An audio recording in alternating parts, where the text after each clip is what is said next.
Hi students, in this video I'm going to show you some of the features on D2L that we will be using in our ED744 Curriculum Development and Instruction course this summer. To begin with, if you notice on the left hand side you will see BHSU Getting Started, and that is where you will be able to access and download the syllabus for your use. The syllabus also contains information about the textbook that we will be using for the course, which you can purchase from the BHSU bookstore or go elsewhere. The ISBN number is included in the syllabus. You'll also see there's information about me. There's information about the technical requirements to view the videos and the course, and then also standards of conduct for the course. On the home page, another feature that we're going to be using is the news feature, which is below our course icon and daily quote. And this will primarily be something that I post each week unless there's a new announcement. I also will send you an email with the information, but I'm one of those double checkers, so I like to have the information in two places. However, if you want to keep track of your progress in the course, I suggest you use the checklist, which is on the very right-hand side of our toolbar here. The checklist gives you a list of all of the tasks that you will be doing throughout the course, and also allows you the opportunity to keep track of them. For example, in this first week, you have two assignments, two minor assignments. The first one is to introduce yourself and also respond to 8 questions that I ask that are posted in the D2L content area. I ask that you have this done by Friday, June 8th. All of your initial postings will be due on a Friday. Then, for each of the weeks that you're going to be doing discussion, I'll give you a couple of extra days so that you can respond to at least 2 of your group members' postings. So you can see that that's due on Sunday, June 10th. So Friday and Sunday are the primary due dates that we will be using in the 8 weeks of the course. Once you've completed an assignment, what you can do then is just go check it, and then save it, and then it tells you, the D2L tells us when it was submitted, and this way you've got a record of when you have done your information.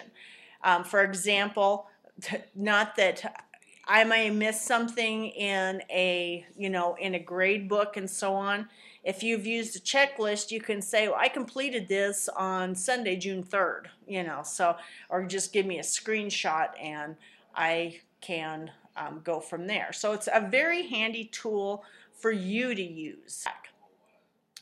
Most of our information that you will be using for the course, with the exception of the textbook, will be in the D2L content area. The course is divided into 3 modules.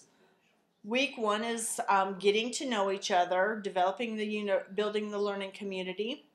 Module 2 is when we are going to get into reading the text and then also watching the accompanying videos that go with the text that I found. And then lastly, module 3 is when you will develop a concept-based unit and a group rubric that will be used to peer review your concept-based units. So you'll develop a unit in a group.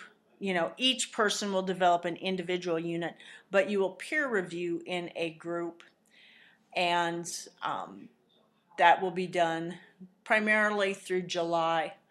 So June will be reading the text, July will be actually applying the text.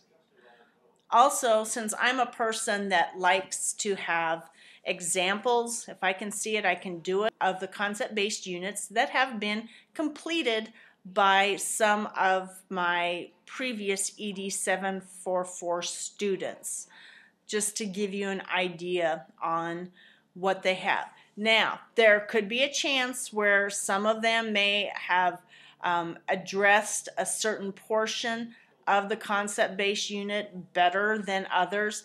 These are not necessarily all examples of exemplary units, but they're just something for you to look at to see, well, I could make this better by doing, and so on.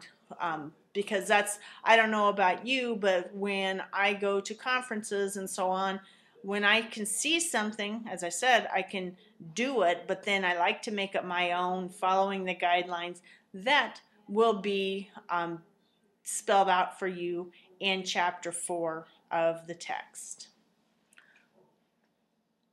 Going back to the navigation bar, the drop box is what you're going to be using to submit your group prepared rubric for the concept-based unit, which is, the rubric's due on July 29th, and it's also when your peer review should be finished.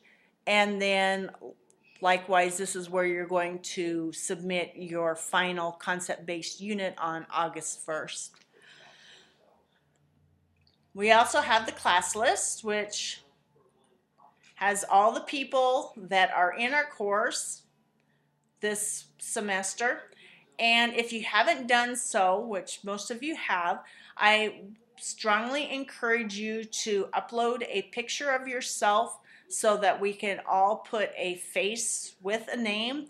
It helps quite a bit. If you don't have it done yet, don't worry. I spent like 3 years with the silhouette as well, but it really does help to have a picture up there. All right, and then lastly, our grades. When you go to the grades, you'll see that the primary number of points is going to come from your concept-based unit, and then also your group developed rubric, and then your weekly discussion postings will account for 5 points each week. So if you have any questions on any of the areas that we've discussed so far, please make certain that you go to the discussion area to post them. You'll notice in the discussion area, which actually is going to be the area that we use probably the most, because we're going to be interacting with each other. There's a place where you can post a question to me, which is much more efficient than just sending me an email, because other people might have that same question, and this way it alleviates multiple emails about the same situation. Also, in Module 1, as I said, we're building our learning community, so there are not groups created. However, when we get to Module 2, you'll be put into 2 groups that will change from week to week. And then when we get into Module 3, which is when you're developing your concept-based unit, I will do my best to group you in groups of 3 or 4 students that are in the same content area, working on the same type of unit, or at the same grade level. I hope that you found this video to be informative and useful as we begin our summer course.